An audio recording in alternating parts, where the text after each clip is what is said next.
Hey everybody, and welcome to Board Game Heaven. In this episode, I'm taking a look at Star Wars Dark Side Rising by the OP, and I'd like to thank the OP for providing me with this review copy. And you may know Thanos Rising or Harry Potter Death Eaters Rising, and this game is fairly similar. There are some differences. It's a cooperative game for 2 to 4 players, which plays in about 45 minutes, and all players are rebels trying to stop Darth Vader from completing the Death Star and taking over the galaxy. So let's open up the box and take a look at what's inside. I'll set up the game, explain the rules, and then I'll give you my final thoughts. So this is Star Wars Dark Side Rising. Let's take a look at the box. So the front has a nice image of Darth Vader, Grand Moff Tarkin, a stormtrooper, some TIE fighters, plans of the Death Star. And it clearly says ages 10 and up, 2 to 4 players in about 45 minutes.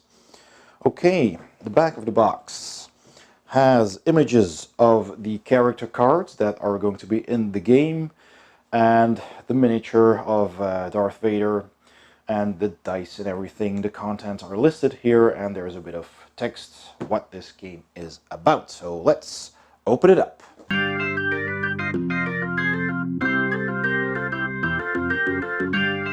Okay, so inside the box, you first see the instruction manual.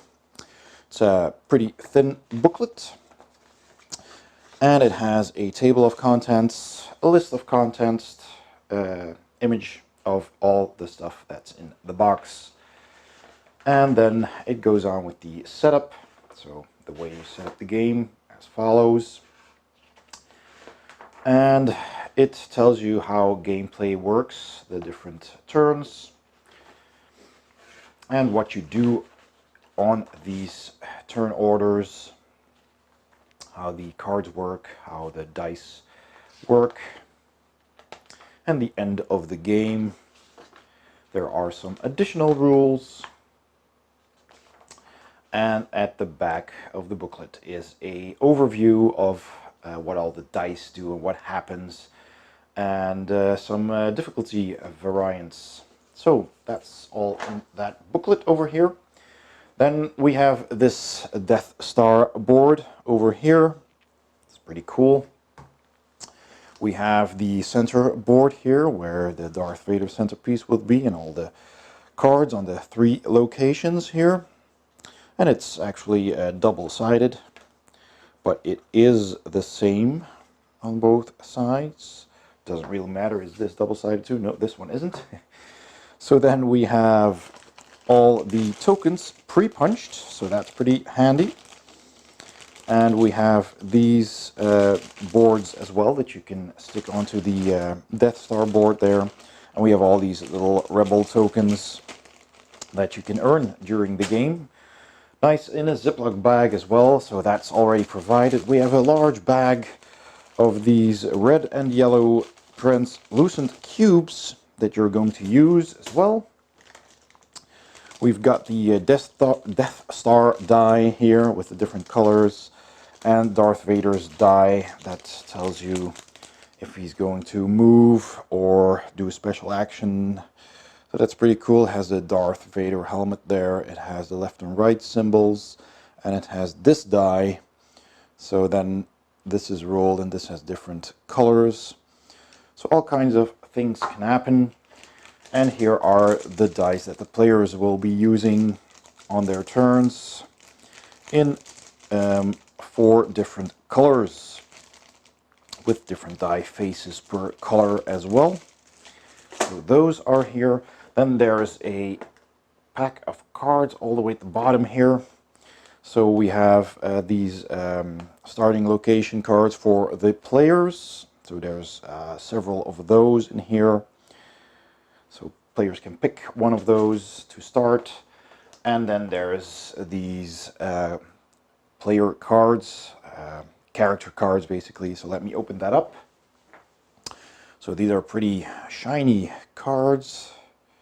And they have characters, so they have blue characters, the good guys, green characters, also the good guys, the rebels, And then there's purple characters as well, Princess Leia here, and ships as well, 3PO. And then there's, let's see, more purple ones. And there's red ones too, Luke Skywalker, Millennium Falcon, R2. Pretty cool, from all kinds of series, so that's pretty cool. It's from the movies, from some spin-offs, from Rogue One, from the original trilogy, from the new movies, from Rebels, and maybe Clone Wars too. So that's pretty cool. And then the purple cards here are the Imperial cards. So all the troopers, Grand Admiral Thrawn even, that's pretty cool. Grand Moff Tarkin, Dr. Krennic, Director Krennic, yeah, from Rogue One, AT-ACT, the special ones, and a Star Destroyer. So we have all of those cards as well, and they fit in here, and this looks like it's deep enough to even fit sleeved cards, so that is good. And there is plenty of space to put all your tokens back after you've played, so that is good as well. And then of course the centerpiece of this game is this Darth Vader bust, which is pretty cool. Imperial logo there, so this is basically the arrow in which direction the character is pointing on the board. So it will go in the center, and then you will point it at either of these three locations. He's got his transparent lightsaber, that's pretty cool. And he's pre-painted, so he's got all these details painted. So that looks pretty nice. It's a nice and large bust, and that will look cool on your table. That's pretty cool to have that. Okay, so let's set up a game. Before setting up the board and shuffling all the character cards together, you set apart these 4 characters as listed on these 4 location cards, and every player picks one of them to start with. Any unselected characters that are left over get shuffled into the rest of the deck. You place the board in the middle of the table along with the Death Star tile. You put all these yellow cubes on top of it, and you take all of these sections of the Death Star and put them with the squares on the upper side onto the edge of the Death Star. You take the Darth Vader bust and put it in the center of the board facing one of the 3 directions. Next you take the shuffled character card deck and place 1 card at each edge of the board. Keep the other cards close by. You place the red cube somewhere within easy reach, along with the dice in 4 different colors, as well as the 2 Darth Vader dice. And then you take all the discs with these symbols on them. There's symbols for each one of the colors of dice. There's tokens with all the faces of the dice, and there's tokens with text. You flip them over, shuffle them, and keep all of them in a pile within reach. Players take their corresponding color token, and now you're ready to start the game. So here's how you play Star Wars Dark Side Rising. Each turn is played in 4 phases, and the back of all location cards have these phases printed on them, so if you're not playing with 4 players, you can take one of those cards and put them on the table for easy reference.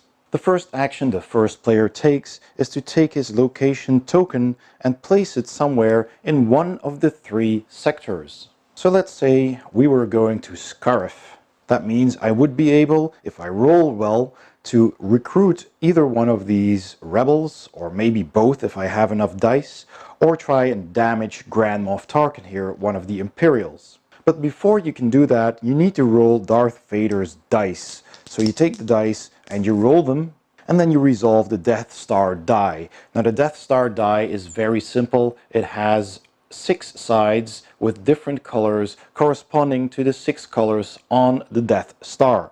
So if I rolled a red Death Star, then I'd have to take one of these cubes and put it on the red section of the Death Star in one of these squares. If at any point one of these sections is completely filled with cubes, you take them off from that section, flip that section over, and then that section will have been finished. Each one of these 6 sections will have a different effect once finished, and if I roll that color again on a next turn, then I can put one of these tokens on it, indicating that that effect is now in effect for that turn. For example, this section says alliance tokens may not be drawn or used this turn, so I cannot use those or gain those tokens. The hyperdrive section, for example, once completed, has this effect: add a damage to the least damage rebel or rebels on each player's team. And this means that if you have multiple rebels with an equal amount of damage, and they are all the least, then all of them get damaged. The other die is also quite simple. If I roll the Death Star die symbol, I need to roll this one again and resolve its effect. But it also has right and left markers on it, and that simply means that I need to rotate Darth Vader to the left or the right on the board, indicating that he is going to a different location. So for example, if I roll the left symbol, Darth Vader moves to the left and visits Jeddah. Whenever Darth Vader moves to a new location, he triggers all the Imperials in that location and attacks and damages all the rebels in that sector, including each rebel on your team if your deployment token is also in that same sector. So in this case, the X-Wing would get damaged, the Millennium Falcon would get damaged, and the Death Trooper would get activated. And this card says at the bottom here, if Darth Vader is at this location, add a damage to all the red and purple rebels at this location. Now in this case, both of these cards are red, so they get an extra damage. So had my token been placed here before rolling these dice, then my rebels would also have gotten 1 damage, and I would have to place 1 cube on my card over here. But since I was located here, that doesn't happen. So the same thing happens when he's rotated to the right clockwise, and the final face of the die is the Darth Vader helmet. And what that means is that Darth Vader stays in the same location. He also attacks the rebels in that location, but he activates all the Imperials in all sections. So first you deal damage to the cards of the rebels in that sector, and then you activate this one, and then you go clockwise, activating all the other Imperial cards. So now it's time for the third phase on my turn, and that's rolling the Rebellion dice. So I am located over here on Scarif with my team, Cassian Andor, and my base Yavin 4 will grant me 4 red dice and 1 blue die. So I take 3 red die, excuse me, and 1 blue die, and I take those and I roll them. So now I consider my options. I have this symbol, I have a double red symbol over there, and I have 2 of these symbols. And each of these symbols have a different meaning. This burst is tactical, this symbol means intelligence, this symbol means support, and that symbol means leadership. Now on the red die, which is the tactical die, you will find 3 faces with the tactical symbol, of which one is a double, which is indicated by 2 over there. And the back of the rulebook actually has all the die faces per die color listed, so you can easily reference which faces are represented on which dice the most. It also lists the Darth Vader facings and what they do. So with this result, I don't have enough to either recruit one of these rebels or to damage Grand Moff Tarkin. But I have to assign at least 1 die after rolling to one of these cards. Any dice that weren't assigned get re-rolled, and then I need to assign at least 1 die again. So I could try recruiting Bodhi Rook here, since I have 2 of these symbols, but I don't have the intelligence symbol. Now these red dice only have 1 face with the intelligence symbol, so that might not be my best option. Damaging Grand Moff Tarkin here requires 1 of these leadership symbols, which I have, an intelligence and a support symbol. So I could try doing that, since I could re-roll this die and put this die on that face and this one as well. So that might be a good idea, because Grand Moff Tarkin has the ability to remove damage from all other Imperials on the map, so I kind of want to get rid of him really fast. On the other hand, I already have a double tactical result, and Sabine here only needs 3, plus I have 2 more of those red dice that have this symbol on it 3 times, so chances are if I assign this die here and re-roll all the others, I might be able to recruit her easily. Plus, she will give me the extra ability to draw an alliance token, which is very powerful, on the roll of this support symbol. But I'm going to try and press my luck, and I'm going to assign this symbol to Grand Moff Tarkin. And I'm also going to take this one on the red die and assign it as well, because the blue die has a higher chance of rolling that intelligence mark that I still need. So then I've assigned my first dice, and I can re-roll the rest. Fortunately, I rolled the intelligence token, a double even, but that doesn't mean I can assign one here and one over there, because you can only put one die on one spot. So I just placed that one here, and the other intelligence symbol is simply wasted, but at least I get to damage Grand Moff Tarkin. And because I damaged an Imperial, I always get to draw one of these tokens, and I get to place it on my card. Now, since damage only gets assigned at the end of my turn, that means I also only get this token at the end of my turn, so I can't use it in this turn, the same turn that I get it. So then the dice get taken back to the common pool, and the next player is up. The first player takes back his location marker, and the second player places their marker to the location where they want to go. So for example, they want to go here as well. Then the second phase is to roll Darth Vader's dice. We resolve that roll, turn Darth Vader to the right in this case. Darth Vader damages all the rebels in this location, and he triggers Grand Moff Tarkin. Grand Moff Tarkin will remove damage from all other Imperials, so not himself. But Darth Vader also damages the rebels in this location, which means Princess Leia here gets a damage token. Players win the game by defeating 7 out of 11 Imperial cards that are in the asset deck. You can increase difficulty by deciding to defeat 8, 9, or even up to 11 of all the Imperials. Players lose the game in a few different ways. If the Death Star becomes fully operational, that is, all 6 of the components are turned over to the operational side, then all players lose the game.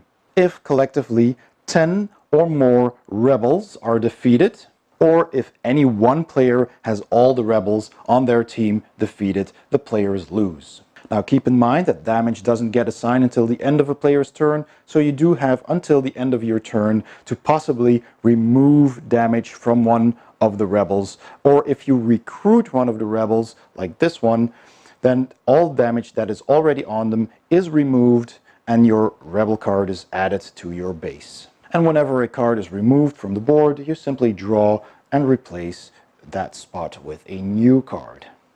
Keep in mind that once you've recruited rebels with an ability that requires a symbol, you can have those on your team, and after having rolled your dice, you can assign one of those results to that card and use that ability. And empty spots only get replaced at the end of your turn. And that is basically how you play Star Wars Dark Side Rising by the OP. Let's go to my final thoughts. Okay, so my final thoughts on Star Wars Dark Side Rising by the OP. Well, let's start with the presentation. So first of all, the quality of the components is, in my opinion, very good. The cardboard pieces are of a thick cardboard quality, and the tokens as well, and the boards are even thicker, so they're very sturdy. They're printed in very vibrant colors, they're very clear.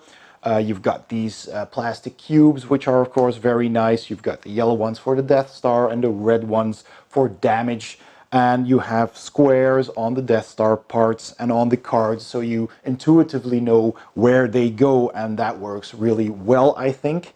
I like the dice. You've got these 2 big chunky black dice for the Death Star and for Darth Vader, and they are made very well. I think the colors on each of the faces are colored in perfectly. There is not a smidge of paint that's going over the edges. It's very clear and very well made, I think. So those are really nice. The regular dice are, well, they're not rounded. They're pretty square, but they're good. They're of a matte kind of color. They're not as glossy as these black ones, but also their faces, they're all white, but they're colored in very well, so you can clearly see all the faces, and they match, of course, the white symbols on all the cards. So that is, in my opinion, very clear. And the dice themselves have different colors, so you can easily differentiate between which dice you need, because every time you start, you have a starting set of dice, which are depicted here. They're red and green in this case.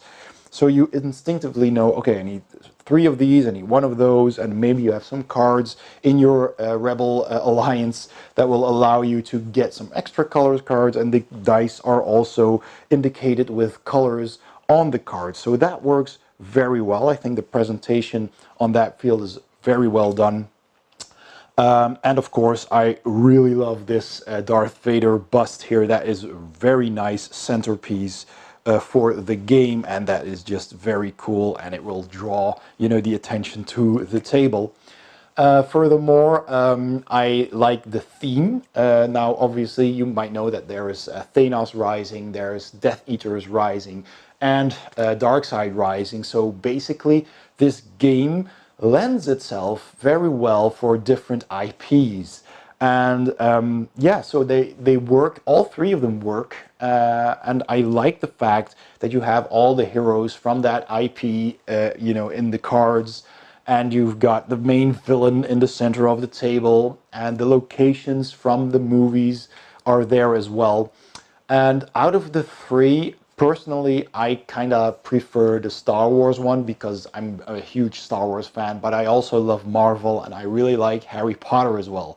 So thematically, it just works very well. I think you're actually, you know, you're playing, and it does feel like, you know, Darth Vader, the Empire is going to visit this or that system with that planet, and you have to decide if your band of rebels is gonna go to one of these and potentially risk facing Vader and getting more damage, or trying to recover a rebel ship, or to recruit a rebel member before they get destroyed by the Empire. And you're also trying to, you know, destroy or kill rebel units and Imperial units, of course, because you need to destroy 7 of them in order to win the game. And if you want to make it tougher, you can even make that 8. And so you'll have to go through that deck and find them and put them on the board and get some other cards gone for that to happen. So you want to recruit, to build your own army, to, you know, make yourself stronger, and you want to make the Empire weaker. And they will get stronger because the Death Star will slowly get finished, and some of these tiles will get flipped around and give you permanent disadvantages each time you roll that color on the Death Star die. So that just works very well thematically for me. I really like that, and I also very much love the artwork. The illustrator, there's been 1 illustrator at work on this, as I understand, and you can tell that the artwork, it's all the same. It's in the same style, so that's very nice and consistent. And you will see all the famous characters from the original trilogy, from Rogue One, and from the animated show Rebels, because that's basically where or when the game takes place, when Darth Vader is still building the Death Star and the Empire is very strong. And yeah, so that's very cool to see all those characters. Same goes for the Thanos Rising and the Harry Potter Death Eaters Rising game. You will also see all of those characters you like from the films, and that just, I think that's pretty cool. There's one minor thing about the artwork, which is a matter of personal taste, and that is that the characters from the TV show Rebels are also drawn like they appear in the animated show. And because of that, because they are animated characters, they kind of look off compared to all the others, because all the others are from the live movies, from the original trilogy and Rogue One. So, you know, if you put them next to each other, you will see that the art style is consistent. It's made by the same person, and that's obvious. But because of these animated characters, the artist chose to make them as true to the original TV show as possible. So there is a kind of a discrepancy there, and I would have liked it if the artist had gone the extra mile and kind of reimagined those characters as actual people, actual, you know, characters, human looking or alien looking actors. So that would have matched up the art better, in my opinion. But then again, some people might have not liked that and would have preferred them truer to the TV show. That's a matter of personal taste. But I do like the fact that they are all original artwork. So they're not just screenshots from the TV shows or the movies. And some people do prefer original artwork. So I think that's a plus as well. Although personally, I don't mind seeing screenshots as long as they're not repeated too much. So that's a presentation. Definitely a big thumbs up for that. It's very well done. Yeah, so let's go on to a gameplay. So the gameplay, it's a cooperative game, and I personally really enjoy cooperative games. It gets you a lot of interaction with all the players, and you're helping each other. You know, if somebody is going to go for a certain card and they have a number of dice, and you know, it turns out it's going to be difficult, you might roll that, but you have to be really lucky. And you might have some cards on your own team that can re-roll some dice, but even using that, you might fall short of just one or two symbols. But then there's other people who might have some of these tokens that they can use to help you, or they have a token that will get you an extra die that turn. Then, you know, you get that interaction. You're deciding where to go, and I like that part of the game as well, that you're basically on based on the rebels that you have and the resources that you have, you're gonna decide to which system you're gonna travel and which cards you are going to either try to damage in case of the Imperials or to recruit in case of the rebels. So you're checking all those symbols, you're checking your dice pool, and you're thinking, okay, so what are the odds of me rolling what I need? And they might be good, those odds, but there might be a system where one of the rebels is almost dead, defeated, and you want to recruit them before the Empire defeats them.